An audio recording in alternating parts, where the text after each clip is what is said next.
Welcome to our channel, where we bring the most bone-chilling stories from the depths of Reddit's darkest corners. Join us as we explore the eerie tales that keep you up at night. If you like what you hear, please hit the subscribe button and turn on the notifications to never miss a spine-tingling story.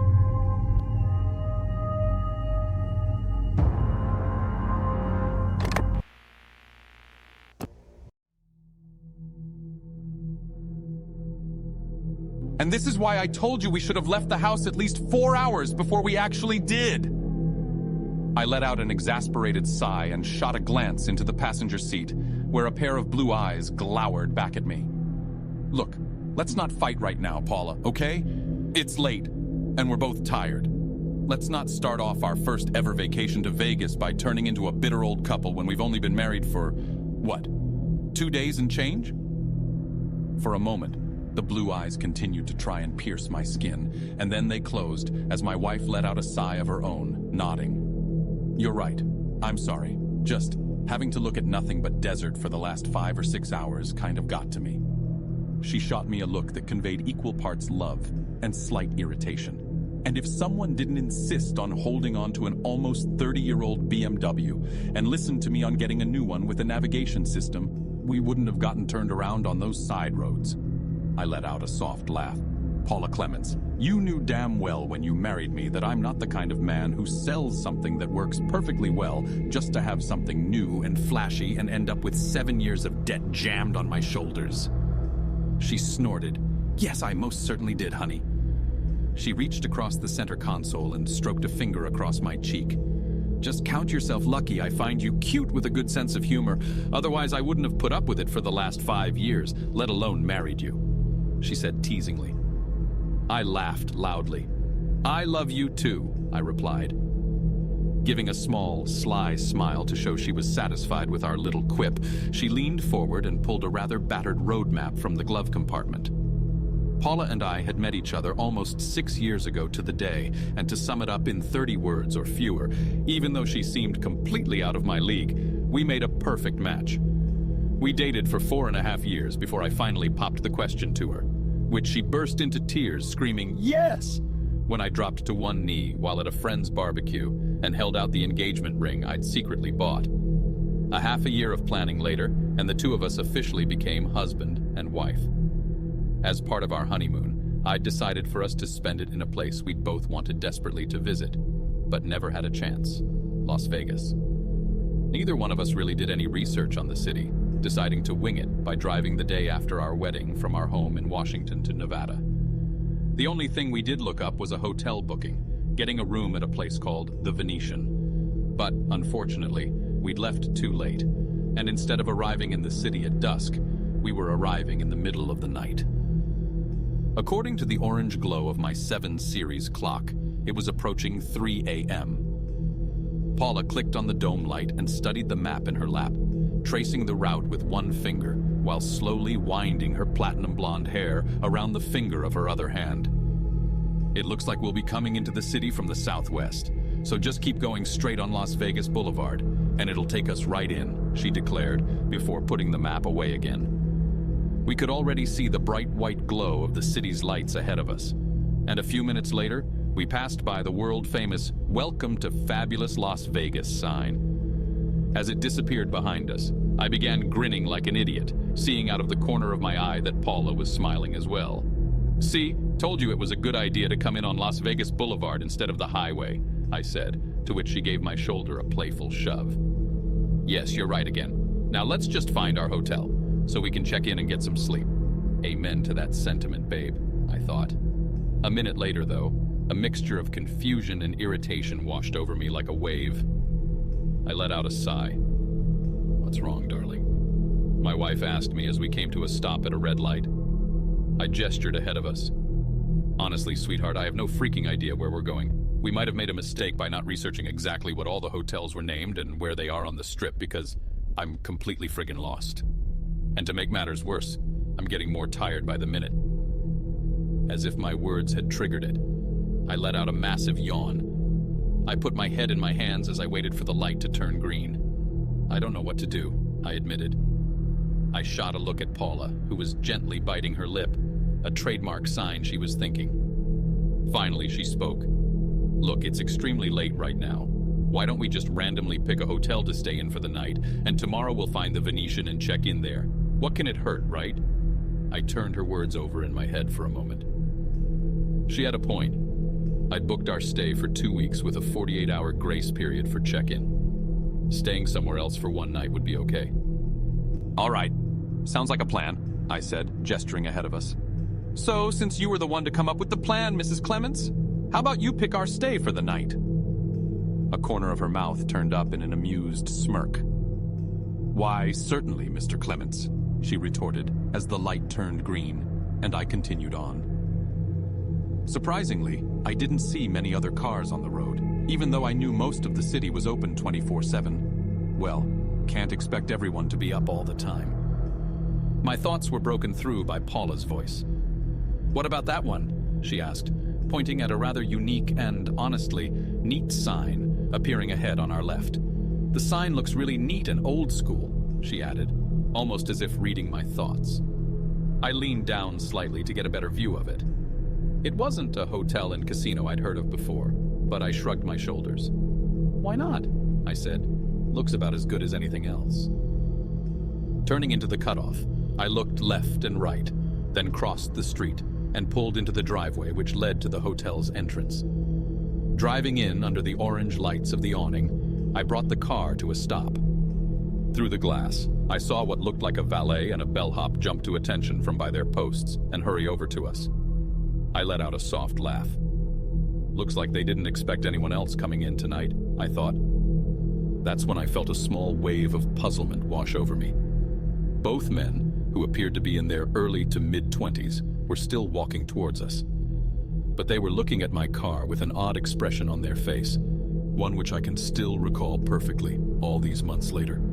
I could see them quietly muttering to each other as they approached us, pointing and shrugging. What the heck about my car has them so, I don't know, off? It's nothing more than a 7 Series BMW from 1995. I pushed the thought away. These people were probably used to much newer and more expensive luxury cars. Seeing one as old as mine was probably a surprise to them. "Well, no time like the present," I said as I shut off the car and pulled the key from the ignition, turning to look at Paula. She nodded, and we both pulled on our respective door handles, pushing them open and stepping out into the late night. The rather chilly air caught me off guard, and I flipped up the collar of my jacket to protect my neck. "Hello, sir, and welcome," came a young man's voice, and I turned to see the valet striding around the back of the car, his prior odd expression gone and replaced by the traditional professional smile.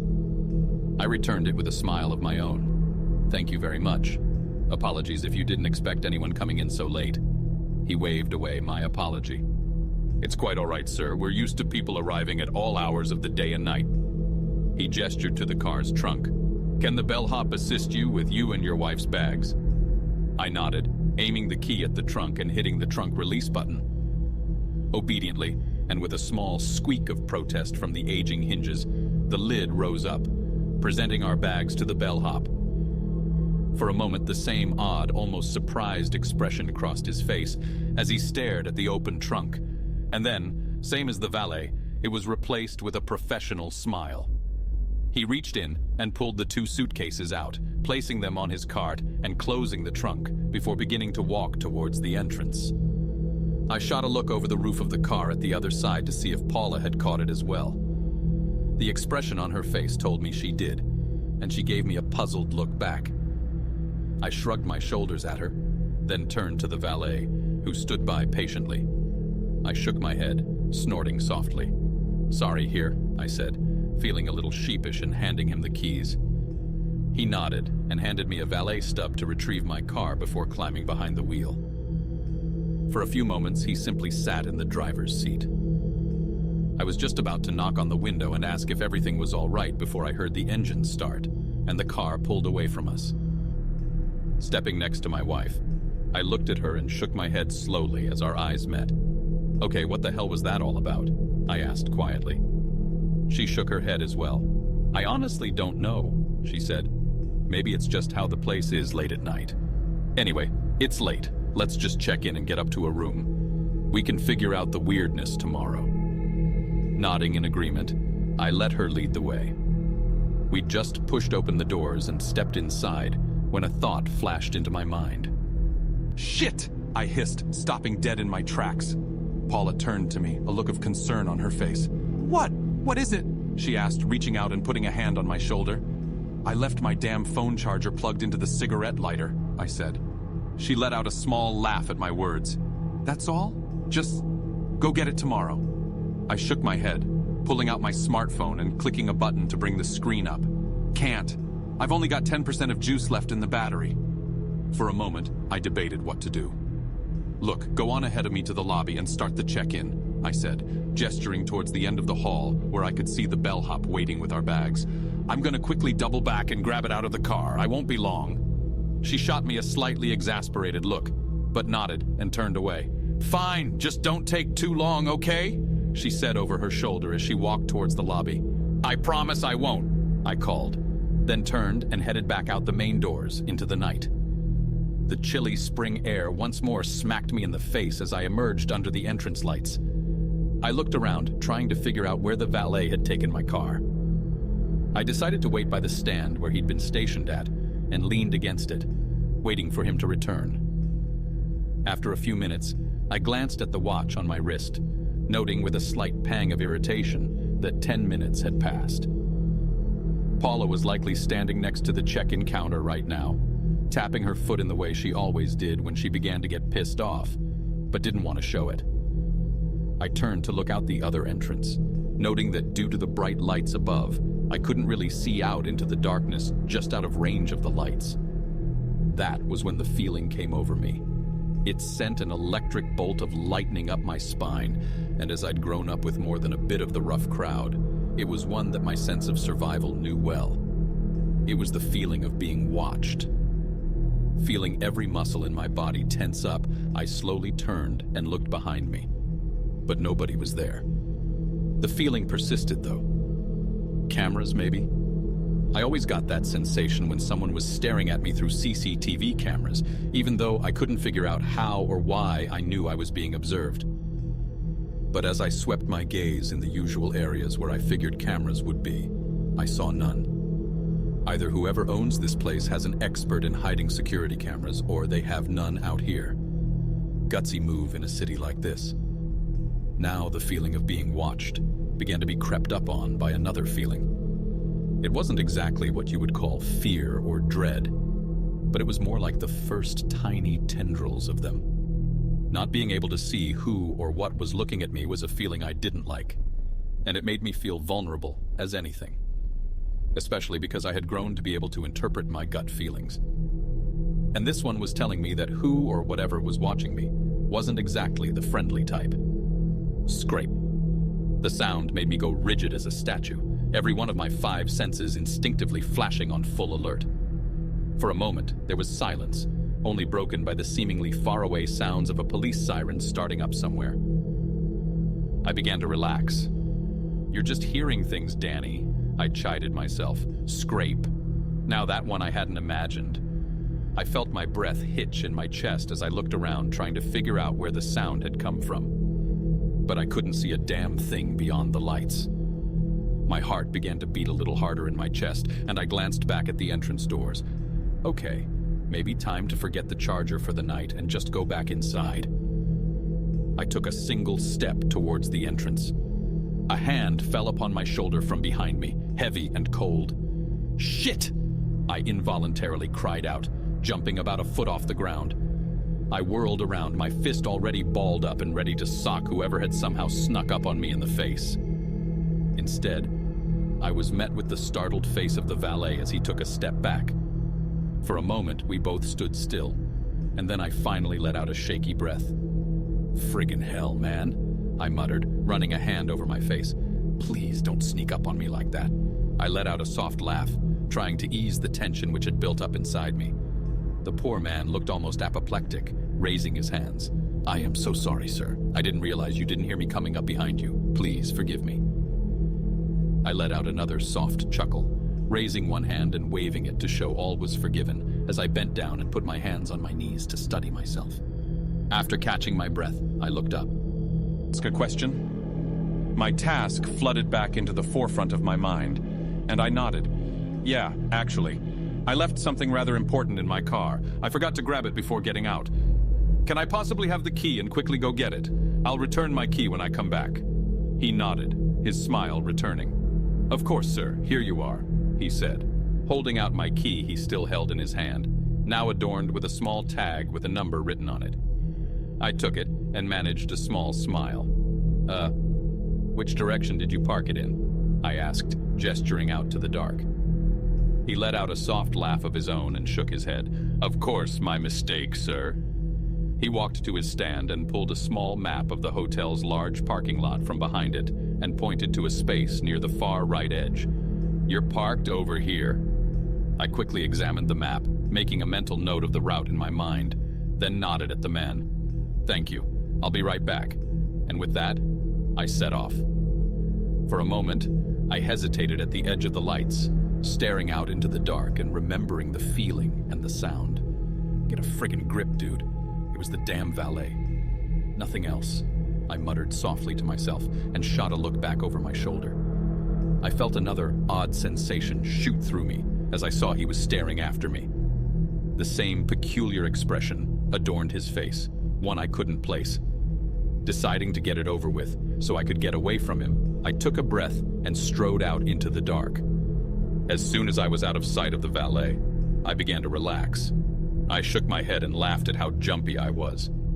My father had been a prison guard and therefore had prepared me for anything, and I'd grown up in a less than stellar neighborhood. So why was I so jumpy in the middle of a populated city?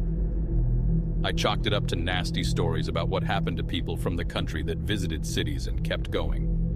The darkened shapes of parked cars passed by me on all sides, too dark for me to make out any distinguishing features. Still, I kept walking, keeping the map of the lot at the forefront of my mind. I stopped, realizing how stupid I was being. All I had to do was tap the lock or unlock button on my key, and I'd instantly know where it was. Snorting at my sudden lack of common sense, I raised the key and clicked the button. Beep! A few hundred feet ahead of me, I saw the headlights of my BMW flash like a lighthouse out into the night. Moving quickly, I jogged the distance to the car and walked around to the driver's door. Opening it, I dropped into the driver's seat for a moment. There you are, you little devil, I said as I pulled the charger from the outlet, grabbing the wall adapter and sliding both into my jacket pocket. Stepping back out of the car, I began to shut the door, but something caught my eye. I let out a low whistle. Damn, I whispered to myself as I caught sight of the car I was parked next to. A 1957 Ford Fairlane. Someone staying here has good taste. I admired the two-tone paint job for a moment longer, then slammed my car door shut, plunging the lot back into darkness. Regardless of how much I wanted to examine further, my wife was waiting for me.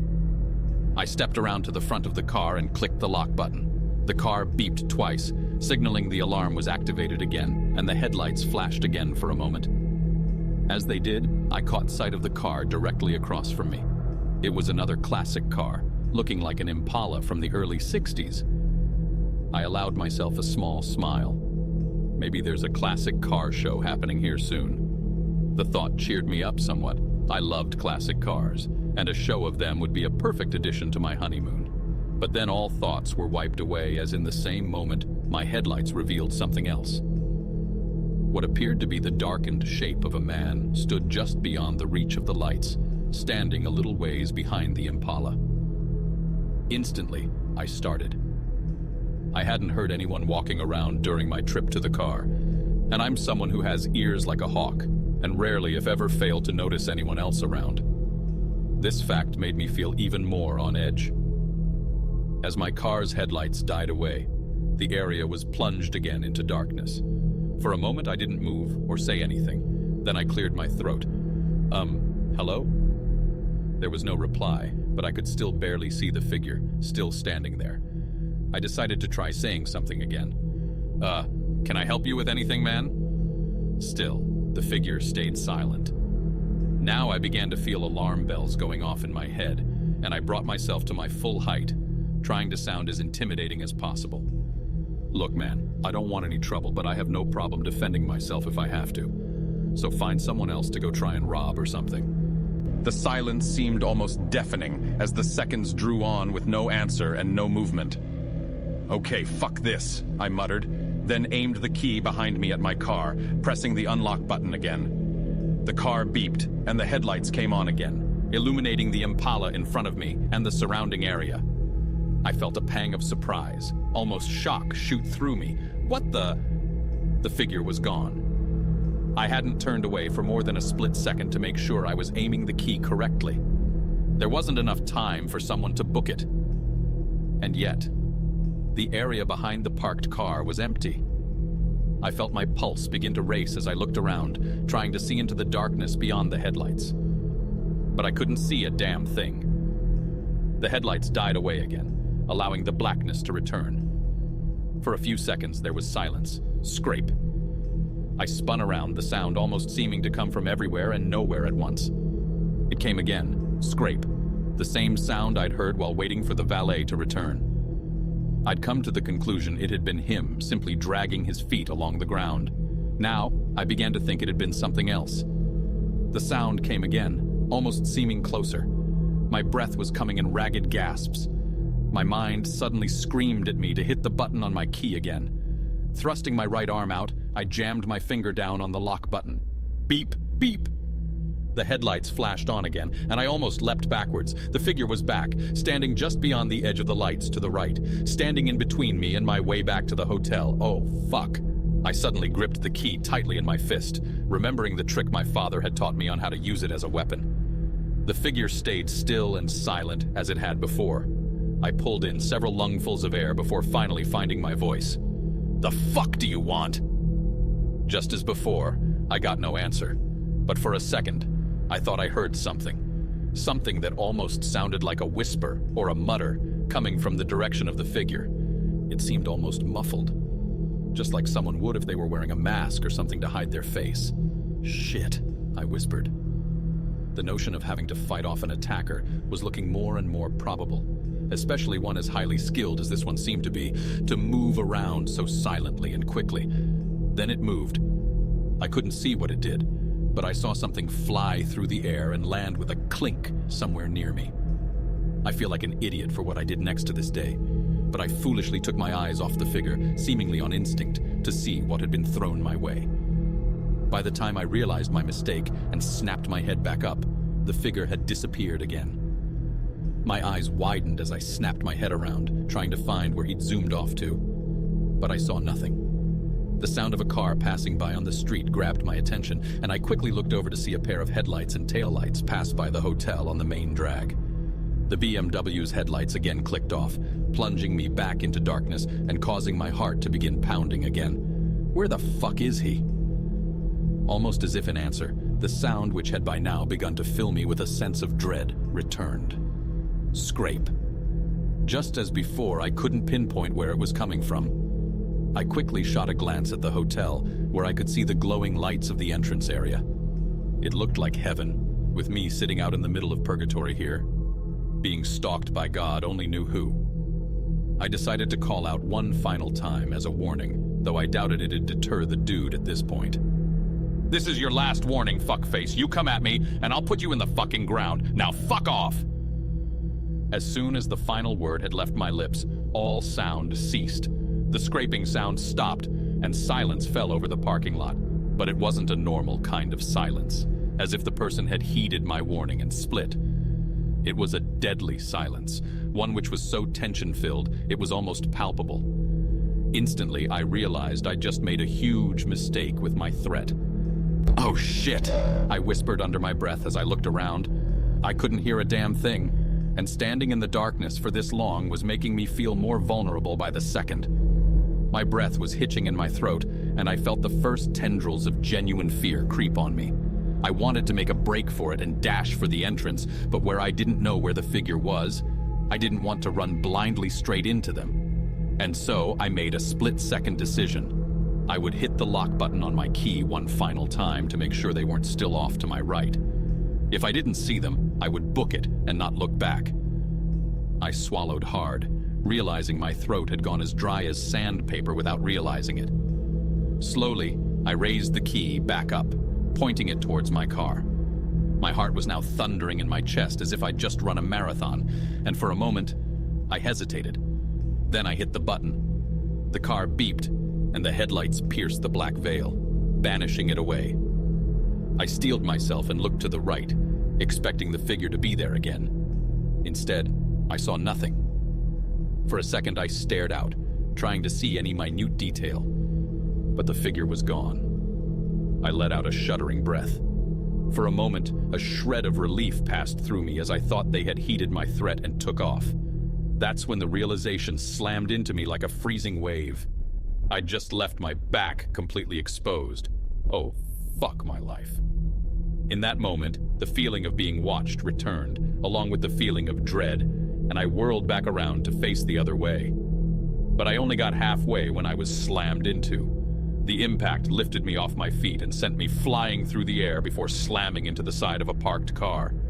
Before my brain had a chance to catch up, I felt myself being grabbed by the shoulder and flung to the ground. The pavement slammed into my shoulder. But my instincts had now kicked in. I slammed myself onto my back and looked up to see the figure falling towards me, one arm outstretched.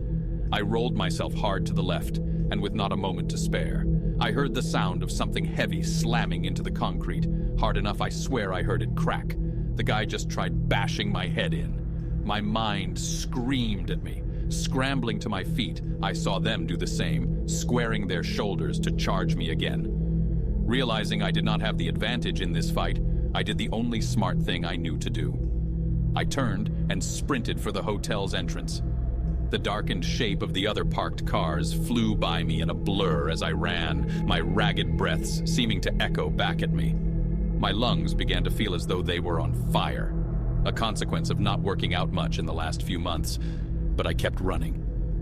I could hear my pursuer behind me, and they were gaining.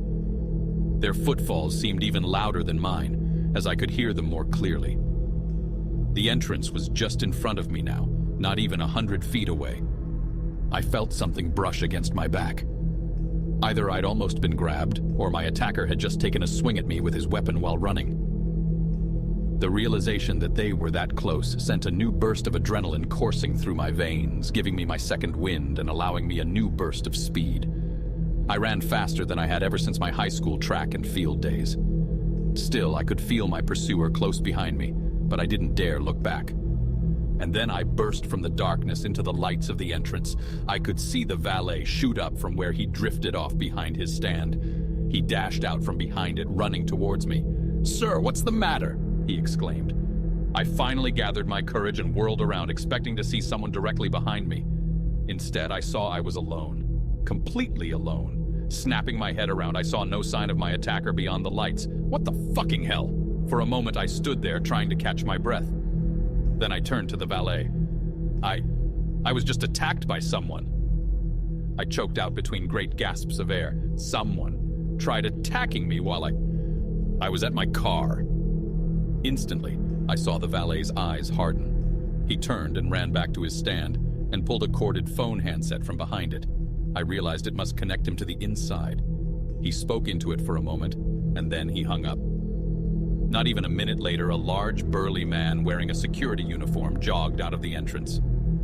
"Stay here, sir," he said to me as he and the valet jogged past me into the dark. "Be careful," I called after them. And then I was alone again. I didn't dare leave the seeming safety of the lighted area, and instead stood by the valet stand for them to return. As the minutes dragged on, terrible thoughts tore through my mind. Thoughts of the two men being ambushed and knocked out, or worse. A few minutes later, though, the two men returned. The security guard shook his head at me. "Whoever it was, sir, they're gone." His words disheartened me somewhat. In my mind, I knew they'd long since have vamoosed, but part of me had hoped he'd be caught skulking around another car. I let out a sigh and nodded. "So now what?" I asked, still trying to return my breathing to normal. The guard shrugged. "I'll call the police in the morning and make a report. Until then, there's nothing we can do." The valet spoke up. "I spoke to the concierge in the lobby. They're going to bump you up to one of our vacant premier suites as a way to apologize for this incident." He gestured towards the entrance. "Your wife is waiting for you by the check-in desk. Head on inside and put this out of your mind. I don't think you'll be troubled again during your stay." He flashed me a perfectly white-toothed smile. For a minute, I stood there. I felt almost flabbergasted at how calmly both men were taking the situation. But then I reminded myself, it's Las Vegas, Danny. This shit probably happens on the regular here. Even still, my mental words did little to comfort me. Despite the valet's words, something inside me silently whispered that it wasn't the end of it. But then I shook my head. I was letting the attack, however horrifying and terrible, cloud my judgment. For a moment, I'd almost allowed myself to think that the entire hotel felt off, wrong, that something about it just didn't gel. But I rationalized it was all due to my experience. Besides, they're bumping us up to one of the luxury suites. They can't be that bad. Especially where you were going to stay in an economy suite in the other place. Feeling satisfied with my mental answer, I nodded at the valet and handed back my car keys. Making sure I still had the paper slip in my pants pocket, I followed the guard back inside. The warm, old-school-style decor seemed to put me at ease as I walked from the entrance hall into the lobby itself. Older-style places always had that effect on me. As I approached the check-in desk, my mind turned over the possibility of canceling my other reservation and simply making this place where Paula and I would stay for the entire duration of our honeymoon. Speaking of Paula, my wife stood by the check-in desk, turning to me with a worried look on her face. Well, I'm pretty sure she found out what happened, I thought. I'd been churning over the idea of simply not telling her about the attack, but it seemed the choice was out of my hands. She ran to me, cupping my face in both of her hands. "Darling, are you all right?" she asked me, her voice carrying a trace of desperation in it. I took a second, then locked eyes with her and nodded. Yeah, I'm all right." I looked harder at her. "I take it you heard what happened to me?" I asked. She nodded. The man here picked up the phone. A look of relief crossed her face. "Oh, Danny, I'm just glad you're okay," she said. I refrained from telling her exactly how close I'd come to not being okay. "I am too," I admitted. "I'm just glad we didn't start out both 2023 and our honeymoon with me in the hospital. It'd suck trying to woo you from a hospital bed or wheelchair." She let out a soft laugh, shaking her head at my joke. I leaned forward and kissed her on the forehead. "Come on," I said softly. "Let's check in and get up to our room. We both need the rest." She nodded, and I glanced at my watch. It was close to 4 in the morning. We approached the check-in desk again, the man standing behind it looking up and giving an award-winning smile. "I'm glad to see you're all right, sir," he said. His voice contained what seemed like genuine empathy, and it cemented my idea further to propose to stay here our entire stay. "Thank you very much for saying so," I replied. He nodded. "Of course, sir. And in addition to bumping you up to a premier suite as compensation, please allow us to provide you with a few sets of tickets for you and your lovely wife, both to see shows going on right here in our hotel and in the city itself." As our way to apologize, Paula and I exchanged a rather surprised but happy look. Well, maybe it might have started out on a bad note, I thought. But at this pace, this is shaping up to be a better honeymoon than I thought. Paula smiled at the man. "Thank you ever so much, sir," she said, gripping my arms. "You see, my husband and I just got married, and this is our honeymoon." A smile, almost wider than I've ever seen someone give, crossed the man's face. He held out both of his arms. "Then, my dear, I bid congratulations to you and your lucky husband." He gestured all around him. "And I bid you both welcome. Welcome to the Dunes Hotel and Casino." If you enjoyed this video and would like to see more, please hit the like button and subscribe, as it means a lot, and hit the bell if you want to stay up to date with the latest scary stories. Don't forget to comment with any stories that you would like for me to do, and I will see you in the next one.